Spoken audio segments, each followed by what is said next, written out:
Welcome viewers, स्वागत है आपका स्मॉल टिप्स बिग रिजल्ट में। आज हमारे साथ है दिनेश रावत जी।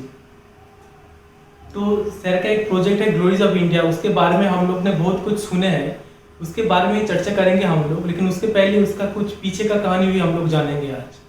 तो सर आपका जो प्रोजेक्ट है ग्लोरीज ऑफ इंडिया, वो उसके बारे में तो हम लोग सुने ही हैं, लेकिन सर आपका इसका पहला जो प्रोजेक्ट था ग्रीन मॉल वाला, उसके बारे में कुछ पता है हम लोगों को?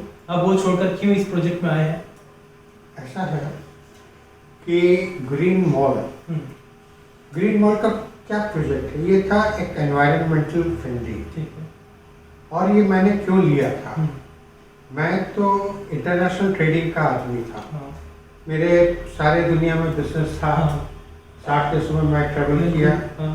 मेरे ऑफिसेस थे सिंगापुर, बर्मा, श्रीलंका, बांग्लादेश, हाँ। इंडिया में कई जगह ऑफिस थे।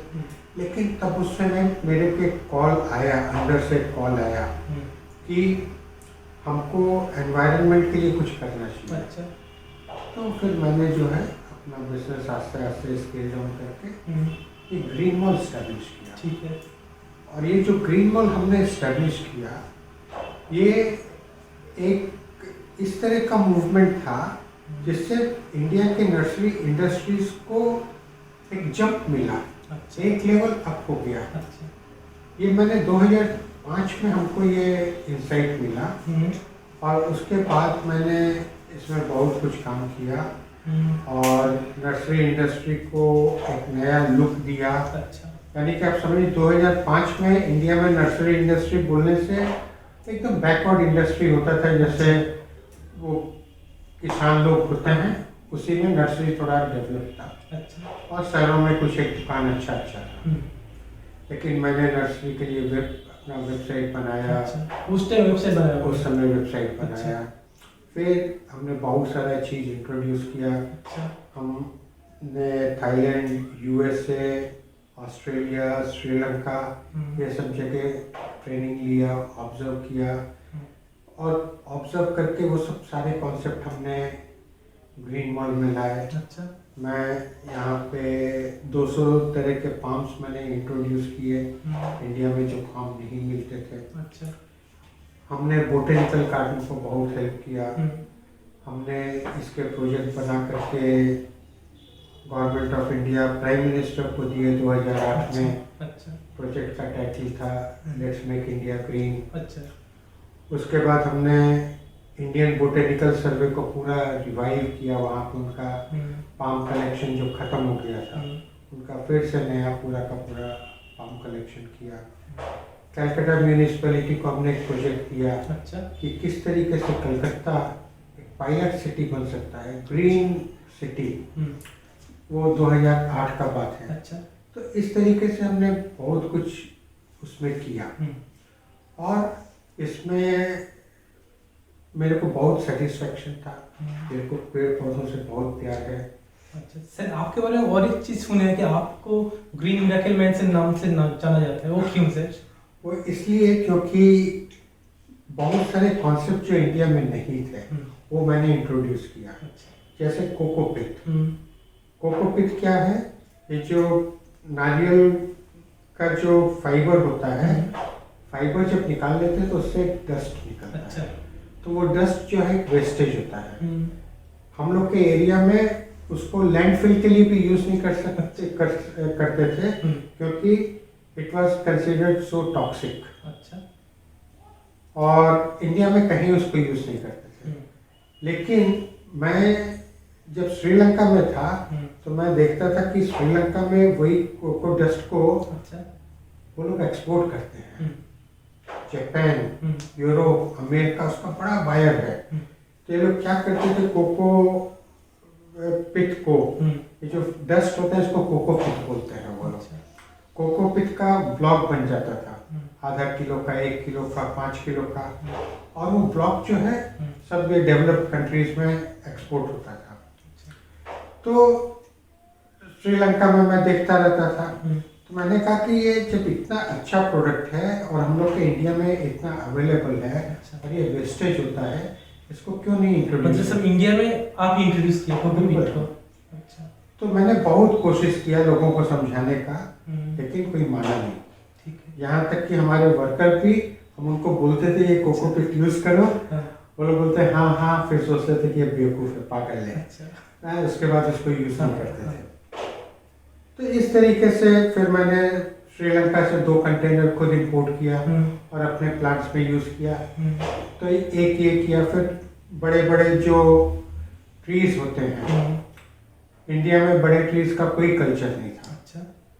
तो वो मैंने जो है ट्रेनिंग लिया थाईलैंड में। अच्छा। थाईलैंड में मेरा गुरु है कैंपोन तनसचा। तो उससे हमने पूरा ट्रेनिंग लिया कि किस तरीके से एक बड़ा पेड़ 20 फुट का, 25 फुट का, अच्छा। 15 साल का, इतना बढ़िया। हाँ, इतना बड़ा पेड़। अच्छा। इसको किस तरीके से एक्सकावेट करके इसको बचा करके निकाल सकते हैं। अच्छा। और इसको 6 महीना, 1 साल, 2 साल, 3 साल हम पैकेट में रख सकते हैं और उसके बाद इसको हम कहीं भी लगा सकते हैं। अच्छा। फिर हमने पाम्स इंट्रोड्यूस किया।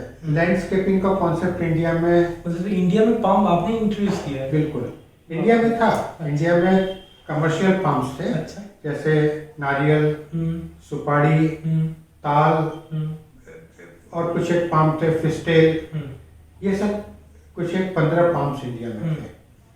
और इसको लैंडस्केपिंग के लिए यूज नहीं किया जाता। लैंडस्केपिंग में सिर्फ एक पाम यूज होता था। अच्छा। और वो है रॉयल पाम। Royal palm. अच्छा।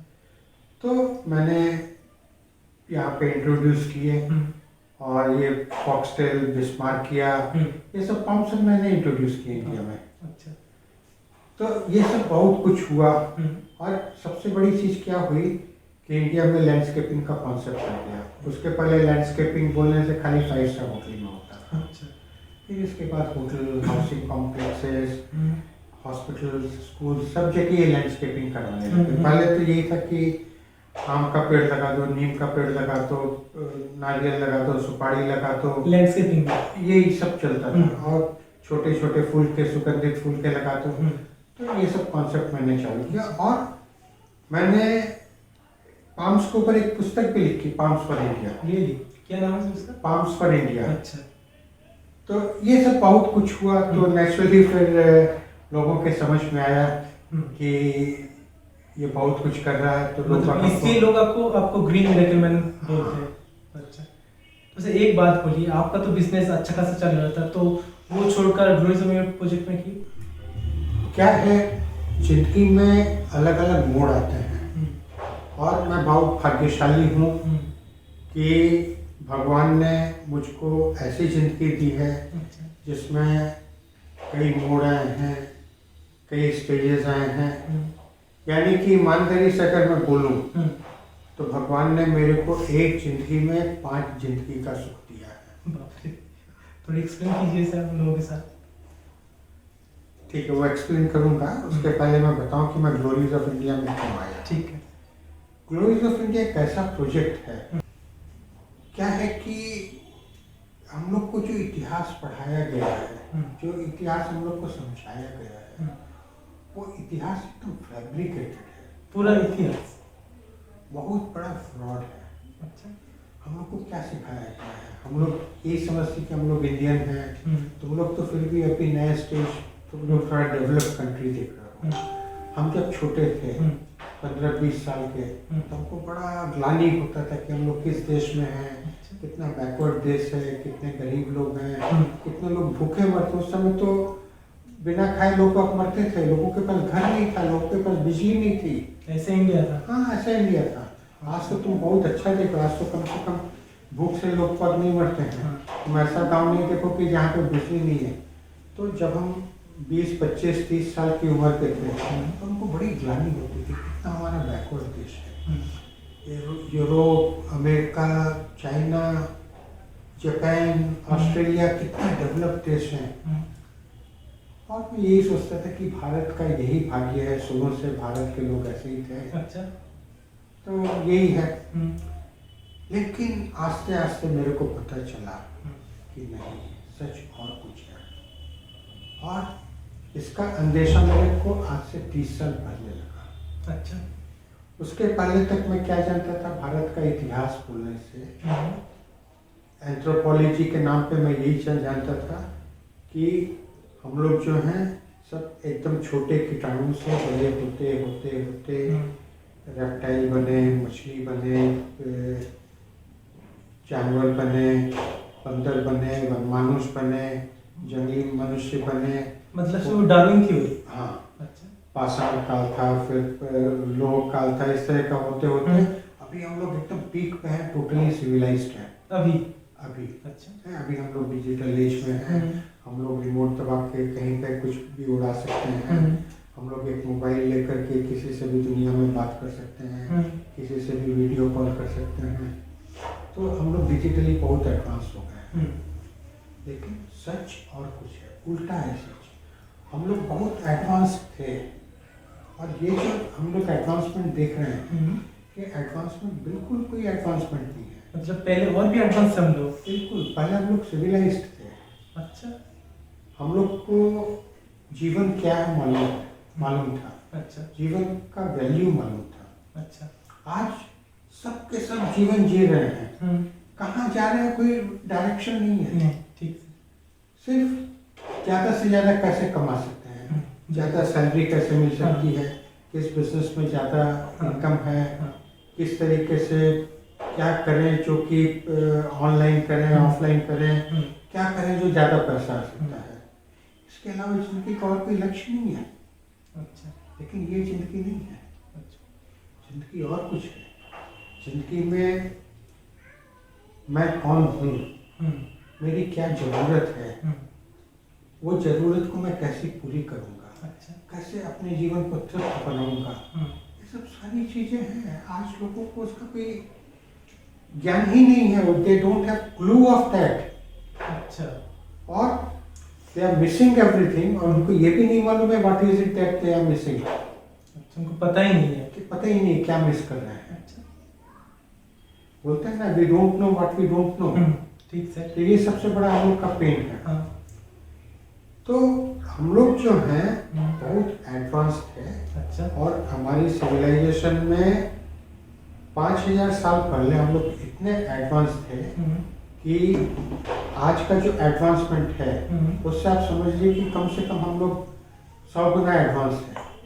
अभी से 100 गुना एडवांस लोग थे, क्योंकि हम लोग को जीवन का महत्व मालूम था। अच्छा। हमको मालूम था कि मैं कौन हूँ, ये शरीर क्या है, इस शरीर का मालिक कौन है, अच्छा। आत्मा क्या है, अच्छा। आत्मा को क्या चाहिए, शरीर को क्या चाहिए, समाज क्या है, रिलेशनशिप क्या है, धर्म क्या है। धर्म मतलब ये रिलीजन नहीं, तो ये मैन मेड रिलीजन नहीं। धर्म का मतलब होता है कि राइट एंड रॉन्ग। अच्छा। Balance between right and wrong. तो धर्म का पालन, जैसे रामायण में राम ने अपने बेटे के धर्म का पालन किया है। तो हम लोग जिसको धर्म बोलते हैं, दुनिया वालों को तो मालूम ही नहीं, वो धर्म के नाम पे रिलीजन समझते हैं।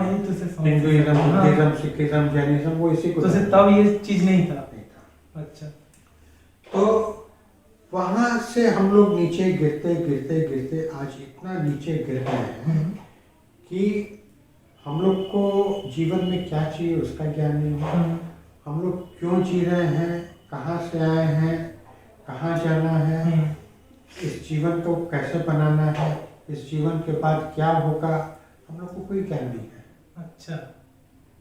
तो ये तो असली चीज है। हाँ, ये मैं आपको एक छोटा सा एग्जांपल देकर के बताता हूँ कि मान लो मैं आपको बोलो कि मैं आपको एक ऐसे स्थान में ले जाता हूँ जहाँ पे आपको सब कुछ मिलेगा। ठीक है। जो चाहिए, सोना चांदी, अच्छा बिस्तरा, अच्छा कपड़ा, ठीक है। आपको लड़की चाहिए, लड़का चाहिए, जो चाहिए, हाँ। आपको सब तरह का तृप्ति होगा। बियर मिलेगा, विस्की मिलेगा, दूध मिलेगा, जूस मिलेगा, सब कुछ मिलेगा। लेकिन पीने का पानी नहीं मिलेगा। कैसा होगा आपका जीवन? बेकार हो जाएगा सर। 2-1 दिन शायद ठीक ठाक लगेगा, लेकिन उसके बाद तो पानी का जो जरूरत सोना चांदी हीरा मोती कपड़ा सब कंफर्ट होने के बाद भी आपको तृप्ति नहीं मिलेगा। बिल्कुल सर। आज हर मनुष्य का वही हाल है, उसको तृप्ति नहीं है। तृप्ति क्या है? तृप्ति है हैप्पीनेस, सुख, निरंतर सुख, निरंतर खुशी। निरंतर खुशी हमारी अवस्था होनी चाहिए। अच्छा। लेकिन आज हमारी अवस्था क्या है, हम लोग निरंतर दुखी हैं। उसमें बीच बीच में खुश होने के लिए ये कर लेते हैं तो वो कर लेते हैं। तो सर क्या इसी के लिए सुसाइड इतना ज़्यादा बढ़ गया है? बिल्कुल, अभी तो सुसाइड क्या सब कुछ बढ़ गया है। हाँ, आप बताइए मेरे को कि कौन सी पॉजिटिव चीज़ बढ़ी है और कौन सी नेगेटिव चीज़ बढ़ी है। सारी नेगेटिव चीज़ बढ़ी है। हाँ ठीक बोले सर आपने।